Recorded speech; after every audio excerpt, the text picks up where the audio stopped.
Jessica made an amused little snort as Dr. Iyengar's image disappeared and shook her head. She found the mustache twirling tiresome, but sometimes people needed a monster. In this particular case, the doctor needed someone to be a bigger monster than he was.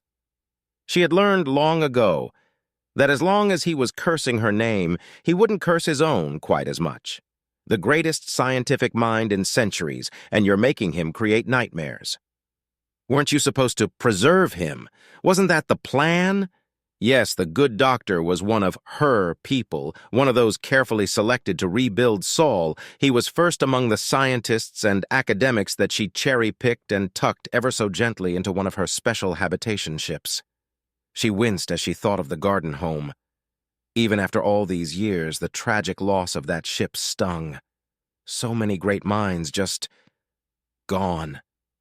She, without thinking, pulled open the upper left-hand drawer of her office desk, unconsciously reaching for the supplies that normally occupied that place of honor. "Tisk," she muttered, as she looked down at the empty spot where a flask and a small crystal box of white powder used to reside. There was no easy fix today, no quick distraction. Their faces and names floated past. Gifted scientists, scholars, artists, people who can never be replaced. People like to say that all lives are of equal value, but that's bullshit. Some people are a dime a dozen, and others are fucking priceless. 600 of those lives were lost that day. 600 of the brightest lights the human race had just went poof. And Dr. Iyengar was among them. He just wasn't given the mercy of death. No, he got to live. She still remembered the day he brought her the foot, his eyes glazed, his face twisted with hate and pain. His innocence gone. God damn it. She had promised him that his family would be safe. She had promised all of them. God, she wanted a fucking drink. Just to a sip. Just to take the edge off. The fate of the entire Porky race rests in the hands of a coked-out alcoholic. Just wonderful. She needed a break. Outside her bunker wasn't exactly a garden, but the woods were lovely, and there was a pond nearby with some absolutely lovely specimens of native flora. It wouldn't be that much longer before there would be nothing outside but the fucking void. She should go look at the weird little jelly plants. She threw on her jacket and strode for the door. Just outside of the city of Polgelkern on Zarin 7, a crowd started to gather around a wide field. In the middle of the field was a single egg and a small camera. Soon, a distant rumbling could be heard, and the crowd pulled out their phones. The rumbling grew in intensity as something came into view high above. The rumbling turned into roaring as the object drew closer, growing ever larger with each passing moment. The crowd started to cheer as the ground beneath them started to shake, as a huge spaceship came screaming down, its shields glowing from the heat of re-entry. At the helm, Gwen Shea grinned as the picture of the egg appeared on one of her screens. The grin was soon replaced with a blissful smile as her entire universe shrank to the size of that field. Watching half a dozen screens at once, she switched to manual control. 100 meters, the girl who usually manned the helm announced. 50 meters. Gwen's universe shrank down to the size of an egg. 20 meters. Her hands turning into blurs, Gwen made dozens of adjustments almost at once. 10 meters! The crowd was blasted by nearly gale-force winds as Gwen fired all the lateral thrusters simultaneously and slowly eased down on the deflector screen. Shields loaded at 50%, 60%. The landing spurs of the vessel started to slowly dig into the ground below as Gwen started to reduce power to the lower deflector array. A grinding vibration could be felt throughout the massive vessel as it pressed itself into the soil. The image of the egg became shrouded in darkness. The camera's light switched on. The egg was intact. And the crowd went wild. Gwen let out a shuddering sigh. Oh yeah. As the main cargo hatch lowered, Gwen stepped out and waved cheerfully at the cheering crowd. "Woo!" she yelled, grinning from ear to ear. "Woo! You about some crazy fuckers," she added when she noticed exactly how close some of the spectators were standing. A line of vehicles started to roll into the cargo bay, all of them bearing Black Angel's markings. They parked in a precise manner, and the occupants all leapt out and rapidly started to break down the rigging holding all of the parcels in place. Experienced smugglers don't waste any time. In moments, the vehicles were being loaded and were soon pulling out at high speed only to be replaced seconds later. A wicked-looking woman in her late 40s, armed with a megaphone and a stopwatch, approached. "God damn," she said, shaking her head. "Just God damn." Gwen just grinned at her. "Where the fuck were they hiding you?" "In motherfucking high school," Gwen said, rolling her eyes. "I had to prepare for my future," she added in a sneering voice. "You're kidding, right?" "I wish. You can slam a Class 16 on the lawn in less than an hour already. What sort of future is better than that?" "According to my mom, anything," Gwen laughed. "They didn't want me on spaceships." "Why? Oh, because of the accident," Gwen said, rolling her eyes. "Mom totally lost her shit and made me go to dirt school after that." "Accident?" "Oh, yeah," Gwen said nonchalantly. "When I was 9, Holy shit," the gangster gasped. "That was you? I heard that it happened to a kid, but I had no idea it happened to a Shay." "Graham wanted to keep it quiet," Gwen replied. "This never happened," she growled in a perfect recreation of her great-grandmother's angry voice. "No idea why. It's not like it was a big deal." The gangster looked at her dubiously. It was, in fact, a big deal. It was a really fucking big deal. Holy fucking shit. If half of what she had heard was true, Jesus Christ. "So you're okay?" "I'm more than okay," Gwen said happily as she spun around. "I'm finally free of this fucking gravity well. Escape velocity, baby. Woo!" "Okay, then," the gangster said as evenly as she could. For just a second, there was something in Gwen's eyes, something definitely not right. It took a lot to rattle Corrine. She had been rolling with the angels for most of her life and had seen and done some shit, but that little flash in Gwen's eyes chilled her to the bone. "Well, I just wanted to say hi and congratulate you on your piloting," Corrine said as nonchalantly as she could. "I gotta go and get this cargo moved." "Nice meeting you," Gwen enthused as she extended her hand. "Looking forward to working with you out there." Corrine tried not to flinch as she shook her hand. She really didn't buy into a lot of that spacer's nonsense, but there were some things that you just did not fuck with. That kid should have been tossed out of an airlock. If it had been any other kid, she would have. "Yeah, I'll be looking for you," Corrine replied with as pleasant of a smile as she could manage. Back on Raylesh, Jessica started making her way back to the buried ship she was using as her base. As she was walking down the path, something moved overhead. Reaching for her sidearm, she glanced upward and just smiled and shook her head. A garish, bright purple luxury grav car with LED light bars and airbrushed furries in suggestive poses on the sides and hood landed. The door popped open, and a thin old man, dressed in a crushed velvet leisure suit complete with satin shirt and big gold medallion and jeweled sunglasses, hopped out. "One-chan!" he yelled as he saw her. She laughed despite herself. "Gordon!" she called back with a big smile. "You do realize that this is a top-secret facility and that we are at war, right?" "Of course," Gordon Johnson, founder of Johnson Spirits, replied as he gestured at his leopard print leisure suit. "See? Camo." "Jesus Christ," Jessica laughed. "Get your ass inside before I have you shot." As Gordon and Jessica entered her office, Gordon turned to confront her. "I've tolerated and overlooked so many things, Jessica," he said in a stern voice. "I really have, telling myself it was all for the greater good. But you've gone too far this time. You stopped drinking. And what's this I'm hearing about you, Gordon?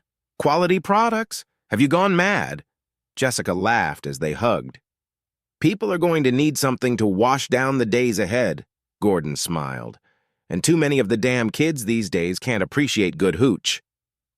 "Well, promise me you will keep making the green," Jessica chuckled. "If I fall off of the wagon, I want to be appropriately punished." "I'm keeping the whole product line," Gordon exclaimed proudly. "I still have the rum runner." "That old tub actually still flies?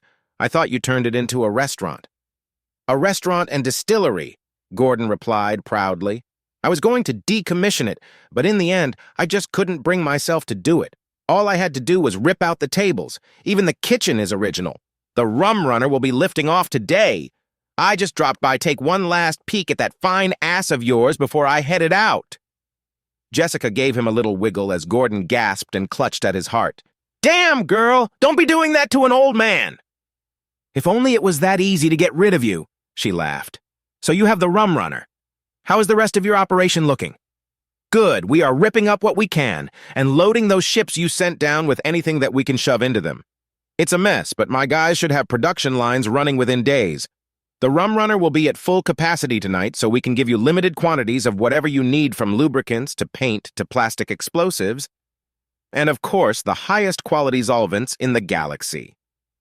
You're a freak, but damned if you aren't an amazing one. Jessica laughed. Speaking of amazing, Gordon grinned as he pulled out clear plastic bag filled with appeared to be a wad of soap. 3,000 calories of shelf-stable, nutritionally complete goodness. Well, that didn't take you long. It's not like I was working from zero, Gordon replied. It's just a riff on Jovian rice. And it doesn't taste like shit, Jessica said happily as she sampled it. You are going to absolutely ruin your reputation, Gordon. How's the price point? Not good, Gordon replied. The raw material costs are much higher in the Federation on a good day, and getting a reliable source at a high enough volume is going to be a constant challenge. It's going to be cheaper to just buy regular food, but this stuff will keep forever and is nice and compact. Real food is better for morale, too, Jessica replied. I still want to build stocks of this, though. I think we all know more food is better than less. You don't have to remind me, Gordon laughed. If only we had a gas miner, Jessica mused. Gordon grinned at her. What? Funny you should mention that. Are you shitting me? Remember Amy? Your traitorous ex-girlfriend, Amy? The Amy who tried to kill you? Jessica asked darkly, her enthusiasm gone. That would be the one. Please tell me that you haven't... Well, we've sort of kept in touch and... Kept in touch? Jessica asked, raising her eyebrow. Gordon grinned sheepishly. God damn it, Jessica groaned. Seriously? Well, they say time heals all wounds. Including ones made by a knife, it seems, Jessica replied as she rolled her eyes. Moron. Well, as it turns out, after the dust settled, she wound up going back into chemical engineering and set herself up with the shit she stole from us, Jessica interjected. If she wasn't so fucking slippery, I would have killed her a long time ago. Well, be glad you didn't, Gordon exclaimed happily. She has herself a gas miner. She runs a little wildcat outfit specializing in custom organic compounds and does first-rate chemical synthesis to boot. And? Jessica asked dubiously. And she wants to come home, Gordon exclaimed. A fucking hyperspace-capable gas miner, Jessica. And she wants to join us? Now? She has a lot of family over here, Jessica, Gordon replied. She wants to help. And? Jessica asked suspiciously. And with everything going on over there, she has concerns. Terran nationalism has been on the rise, and now with Patricia and her cronies making a play for the Republic. There it is, Jessica hissed. There it fucking is. Amy concerned about her family? Nah. Amy seeing the writing on the wall and wanting to switch sides, exactly like she did on us back in the day? Now that's Amy. Yes, but gas miner. She tried to kill you twice. Gas miner. She framed you for the chemical weapons that she produced. You know, the ones you absolutely refused to make. You had to hide in a supply locker for 6 months. Do you remember? Gas. Miner. But Gordon leaned in and whispered, gas miner. Absolutely not. If you want to stick your dick in that particular puddle of crazy, you are just going to have to run the Republic blockade. Do you have any idea how many megatons of organics and fuel she can produce? I'm sure it won't be for free, Jessica grumbled. She's willing to provide raw materials at a very reasonable rate. God damn it, Gordon. Tell me you didn't enter into negotiations without consulting me. I got her to agree to 42% of Federation market rate, which is how many times more than she gets in the Republic. Look, do you want that fuel and those organics or not? I've reviewed her production records. Holy shit, Jessica, Gordon exclaimed as he pulled out his phone and offered it to her. We can feed everyone. God damn it, Jessica muttered and looked at the spreadsheet. Her eyes widened. What's her number? Yes, Gordon exclaimed. What is it with you and manipulative narcissists? She grumbled. Gordon looked her up and down with an exaggerated, lascivious leer. What can I say? I have a type. Jessica just laughed and shook her head. Asshole. She chuckled. If I do this, she's off limits. I fucking mean it. Oh. The last thing I need is her getting her hooks into you again. You get within a light year of her and the deal's off. But I think you won't mind. She purred as she started to unbutton his satin shirt. Terrence walked towards Jessica's office with a fresh pot of tea. He was more than a little concerned. Jessica was really struggling with her sobriety, and Gordon Johnson wasn't exactly a paragon of temperance. He raised his hand to knock. Oh, Oni-chan. His hand froze. Are those my happy pony panties? Jessica's annoyed voice said as it leaked through the door. Take them off right now. Giggle. Yes, Oni-chan. Terrence just shook his head and walked away. At least she wasn't drinking. Gwen looked over at the three somewhat disheveled-looking teenage boys standing in front of her and sighed. It was finally time to say goodbye to her beloved little nerds. In the end, only Susan decided to stay with them. Are you sure you want to leave? Gwen asked. Things are about to get good. No, yes, yes, Johnny squeaked. You are walking away from a shit ton of money, guys. You really want to go home, back to school and all that shit? You can be free, rich, and free. Todd, thank you, but I would like to go home, please, Johnny replied, as the other two teens nodded vigorously. Well, I can't stop you, Gwen said with a smile. Actually, I can, but I won't. I'm cool like that. Thank you. Are you sure? Gwen asked. One of my friends thinks you're cute. Johnny was not falling for that one again. That's okay. We just want to go home, please, ma'am. Okay, that's cool. Go be nerds. Shoo, Gwen said with a wave of her hand. The three teens sprinted out of the ship. She turned to Marcia, her helmsperson. At least we kept Susie, Gwen said brightly. You just let them go? Don't we need them? Nah, we'll get some crew from the Angels, Gwen replied. I'll just give Graham a call and... Speak of the devil, Gwen exclaimed happily as an electric motorcycle drove into the ship. Shay the Elder got off and walked up. Graham, Gwen exclaimed, running up to give the old fiend a hug. Hey, baby doll. Shay the Elder smiled, returning the hug. Gwen slowly stopped smiling as she looked at her great-grandmother's face. What? Got a minute, kid? She wants to talk to me? Gwen asked in shock once they were alone. Yeah, Shay the Elder replied darkly. She does. Why? She wants something. She wouldn't tell me what. Awesome. No, baby doll, it's the opposite of awesome, her great-grandmother replied. Look, you gotta listen all respectful-like, but you don't gotta do whatever she says. She can't just order you around like some nobody. You're a fucking Shay. But what could she possibly want? I don't know, and that's what bugs me, baby doll. Look, the old woman said, clearly worried. If she wants a word with you, I can't stop it, and you gotta listen, but whatever, and I mean whatever she says, whatever she promises, just say no. If you say no, she can't touch you. You say no, and you are protected by angels, but if you make a deal with the devil, you stand alone. I'm not an idiot, Graham, Gwen replied. This isn't some scrub trying to sweet-talk his way into your panties. This is the motherfucking devil herself. You be all polite and use those pretty words you got, but whatever you do, do not say yes to her. Got it, Gwen replied. Be polite and say no. I'm fucking serious, kid, the old fiend said urgently. I've seen it over and over and fucking over again. I don't care how big and shiny that apple is. It's fucking poison. You do not want to make a deal with her. As bad as people think I am, she's worse. Never forget that. Gwen looked at her great-grandmother in shock. She was afraid.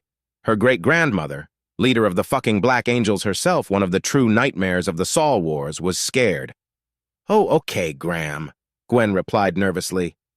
I'll be right outside the whole time, Shay the Elder said, as they walked to the captain's office. If you feel yourself starting to give or slip, just yell or something, and I'll barge in there and I don't know, do something. Yes, Graham, Gwen replied as she opened the office door and walked inside. She paused at a mirror and made sure she looked okay. Then she took a deep breath and sat behind her desk.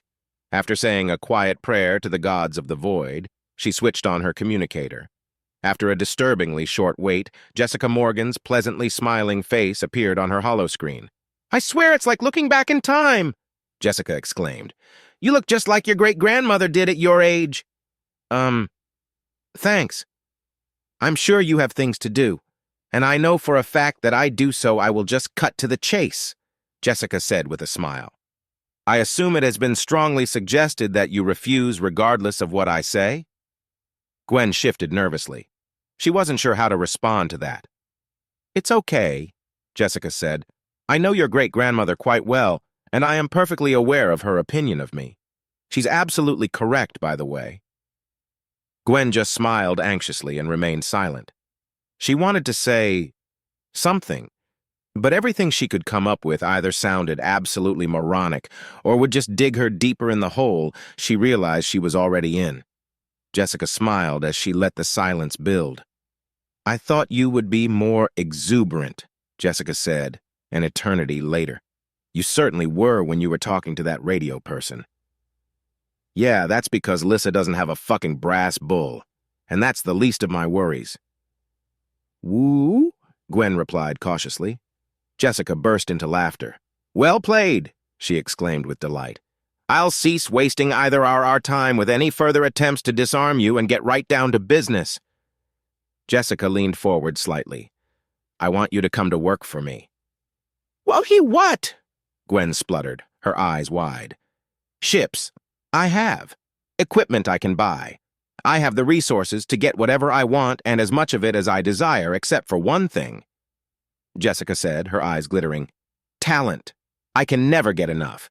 It's the one thing I crave more than almost anything, and you, Miss Shea, have a gift." "I wouldn't go that far," Gwen said nervously. "I would," Jessica replied. "Your last landing? From orbit to surface in a Class 16 in less than 1 hour on top of an unbroken egg? That's astounding from anyone, no matter how long they have been flying. From someone of your age, your experience, it's phenomenal." I've been doing this for years," Gwen replied defensively. "I grew up on a ship and—" "Until they made you stop," Jessica said, cutting her off. "Something that I would not have done, by the way, but we will get to that later." Gwen flinched. She knew. "Here's the deal," Jessica continued. "I need people who can quickly, and much more importantly safely, get large vessels onto and off of planetary surfaces, and I need them now. There are thousands, hundreds of thousands of our fellow human beings trapped on dozens of worlds. Those are our people, my people, and I'm not going to abandon them to the fucking feds. Shuttles aren't going to cut it. I don't need to move people by the dozens. I need to move them by the thousands. No spaceports, open dirt landings. Not everyone can do that. You can. I need that. I need you. But I'm with the angels, and... Oh, I wouldn't dream of making you forgo your alliance," Jessica said with a smile. "While I would love to bring you fully into my organization, I am not asking you to make a choice. I just want use of skills, temporarily. Do these people moving runs for me. And once we have everyone that we can evacuate, I have absolutely no problem with you returning to the Angels, if that's what you truly want." "Okay, that sounds reasonable enough," Gwen said suspiciously. "What's the catch?" "The catch?" Jessica asked innocently. "Why ever would you think—" She broke off into a chuckle. "Yes, there's always a catch, isn't there? I'm not asking you to pilot a cruise ship. These recovery missions are likely going to be through hostile Federation space, and the systems aren't always going to be happy to see us, and by us, I mean you. I'm asking you to do something quite dangerous. There is no guarantee you will survive." "There's no guarantee I'll survive now," Gwen thought to herself. "I'm rolling with the angels, for fuck's sake." "Of course you will be well rewarded for the risk," Jessica continued. "Rewarded? Yes, very well rewarded," Jessica replied. "You have done quite well in obtaining a Federation Class 16. It's a lovely ship, but entirely unsuitable for my purposes. While its operational capabilities are subpar, the real problem with it is that it's a Federation vessel, a clearly pirated one. You can't be going about representing me in a pirated ship. It will further complicate a very complicated situation, and we can't claim that you are peaceful when you are demonstrably already a pirate. I will trade vessels with you. That Class 16 can serve me perfectly well in an auxiliary capacity, and for it, I will give you this. Gwen gasped as a picture of a Crank Hallex appeared on the screen. It was number 7 on her list of dream ships. I see you recognize it, Jessica smiled. A Crank Hallex medium cargo ship with a completely clean title. It's yours if you come to work with me. Gwen's mind swam. Big engines, huge hyperdrive, advanced nav comp, and something else. Something much more important. Jessica smiled as her eye-tracking software indicated exactly where Gwen was staring. She had her. I have the papers right here, Jessica said with a pleasant smile. Your Class 16 will serve me quite well in an auxiliary capacity, and with this you will be able to go anywhere, do anything. Once your obligation is complete, of course. You will own the ship from day one, and soon as you qualify, you will be its captain. Qualify? Gwen asked suspiciously. Yes, qualify, Jessica replied. I'll happily gamble the ship on your unproven abilities, but not the crew. Ships I can buy, but crew? Good crew has always been valuable, but now they are priceless. I can't give you a crew, and no offense, I'm not letting one of my vessels be crewed with a Black Angel's cadre. One atrocity, and it's my name, not hers, that is stained. So, unless you have quite a few more members on your cheer squad, I'm going to have to assign my people, at least temporarily. Don't worry. Everyone will understand that having you qualify is second only to the mission. I have every confidence that you will rise to the occasion. Gwen unconsciously started to play with her hair. Qualifying could take years. On the bright side, Jessica continued, your training and subsequent qualifications would be through Morgan Shipping, a member of the Galactic Merchantman's Association, and thus will be honored throughout all of known space. Real training, real certifications. You wouldn't be limited to just the Black Angels. You could go anywhere, once our current little situation is resolved, of course. It's a small inconvenience for one hell of a reward. When this is all over, your licenses will be valid, and you will still own the vessel from day one. Which means exactly squat, Gwen thought. The crew will follow the captain, not the owner. The only thing the owner can do is hire and fire, which means absolutely nothing. I appreciate this. I really do, Gwen replied nervously. But, Jessica asked calmly as she felt the hook slip from Gwen's mouth. But I already have a ship, not as good. God, nowhere as good, but it's mine. And I'm already a captain, and I can get a crew, a good crew, that will follow me. And as far as those certifications go, I can get them on my own. I'm sorry, but I have to say no, ma'am. Jessica kept her expression pleasant, and even but inside she was scowling. She wanted this little morsel.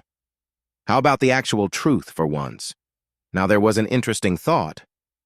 Don't want to give up your freedom? Jessica purred. Makes sense.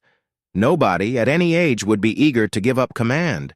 But I have one question I want you to ask yourself. Gwen shifted uncomfortably under Jessica's predatory gaze. Do you honestly think it's going to be that easy? Jessica asked. What? If you take it, it's yours, Jessica replied. That's one of our major tenets. Privately, I despise it. I had hoped for so much more than a society of pirates, murders, and thieves. I really did, but whether I like it or not, that is one of the core tenets of our wonderful society. You took that Class 16, so it's yours. Congratulations, Jessica added sarcastically. Yeah, it is mine, Gwen said defiantly, taking real offense. And I'm going to be a great captain. Of that I don't have a single doubt, Jessica replied. The qualifications are for my men, not me. Think about it. I can't put a Black Angel, especially a 16-year-old one, in front of them and tell them that she's their captain. Owner they will accept. Captain? That won't fly. And that's why I'm saying no, Gwen replied. Jessica smiled. Now she had the girl engaged. Now there was something to grab onto. And you think it's going to be any easier with the Black Angels? If you honestly do, then this conversation is over. I don't have time to waste with idiots. What do you mean? Gwen demanded with far more confidence than she felt. I'm a fucking Shay! How do you think it's really going to go when you get a real crew, huh? Think about it. Your ship filled with their people. They are my people. No, they aren't, Jessica replied. Not really. They stopped being your people the second the accident happened, and you know it. That's bullshit! They will be watching you every single second of every single day you are with them, Jessica said calmly.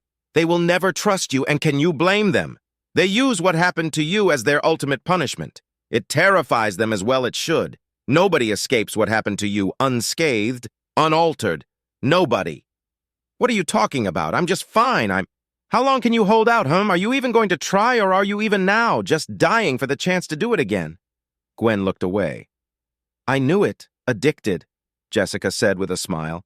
I understand addiction very well. Mine are tame, embarrassingly boring compared to yours, but the same principles apply. Once certain things get under your skin, they are there for life. You can deny them, your vices, but you can never truly be free, can you? Part of you's always thinking about it, always yearning for what you can't have. Isn't that true? I don't know what you're talking about, Gwen said weakly. Darling, I'm addicted to alcohol, cocaine, and a pile of designer drugs. I shook the pills long ago, but a day doesn't go by without me thinking about them at least once. The booze and the coke? I only quit those when I reassumed command, and it hurts every single day. I know an addict when I see them because I am one, and you, Miss Shea, are an addict. I know it, but even more importantly, your great-grandmother does. She will be watching, and you can bet that there will be someone on your crew that will be fully capable of taking command the second you fuck up. You might be able to get one hit, maybe, and then right back to the dirt you go, and there will be no escape a second time. Nobody is going to take my ship. I'll fight them all? Jessica asked with chuckle. A captain only leads with the permission of their crew. If they lose their confidence in you, that's it. The same holds true for your great-grandmother, or even myself, by the way. We are in a way just as subservient as those who we lead. Nobody gets to do what they really want, trust me, she said ruefully. If your crew wants you out, then you are out, especially in an outfit like the Black Angels. In the Angels, it wouldn't even be mutiny. You can be formally challenged for your command. You might be a badass, but what chance do you have against one of your Gram's real thugs, especially the one she will send for you? You won't even have the honor of being killed. You will be given a spanking and sent to your room, and that will be that. Fuck you, Gwen snarled. Feel free to terminate this call if you think I'm wrong, Jessica smiled. Of course, if you do, then you won't get to hear the real reason why I want you. Do you honestly think I don't already have skilled pilots? I'm Jessica fucking Morgan. My special projects cadre are the best money can buy. I have people who are what you will be in 20 years. Me having a dire need for your piloting skill, that was bullshit. That's just how I was going to draw you in. I thought you were supposed to never lie, Gwen replied, intrigued despite herself. She should just hang up. She knew it. Just hang up. She said you could. You can bullshit without lying, Jessica chuckled.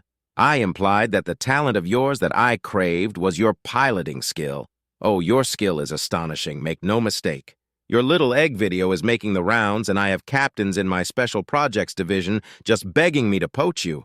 Some of the best crews in the fucking galaxy want you, Gwen. More than one captain would happily throw it all away for the chance to be on one of these ships, and several of them already want you.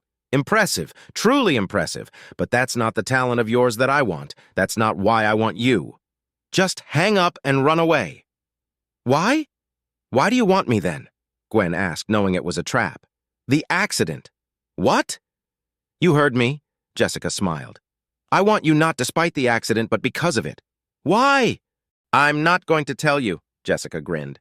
I will, however, say this. I don't have to tell you about the wonderful observation decks that the Crank Hallex possesses.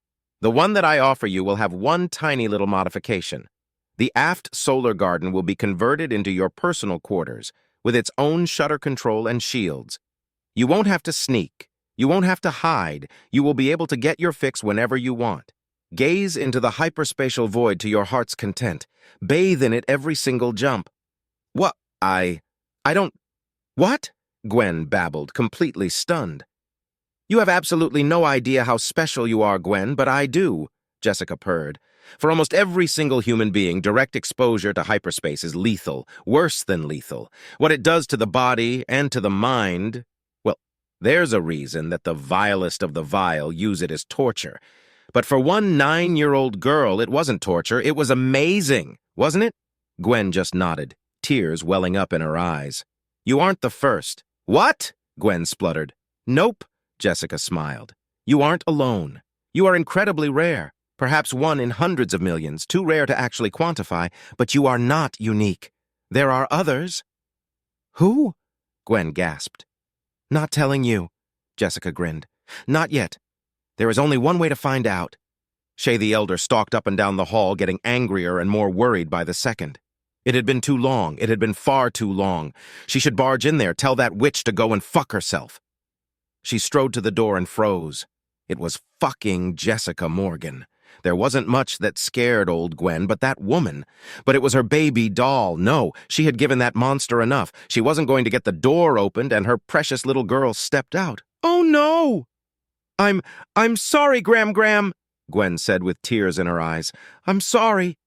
It's okay, the old woman sighed as she wrapped her arms around her. She always wins. Always.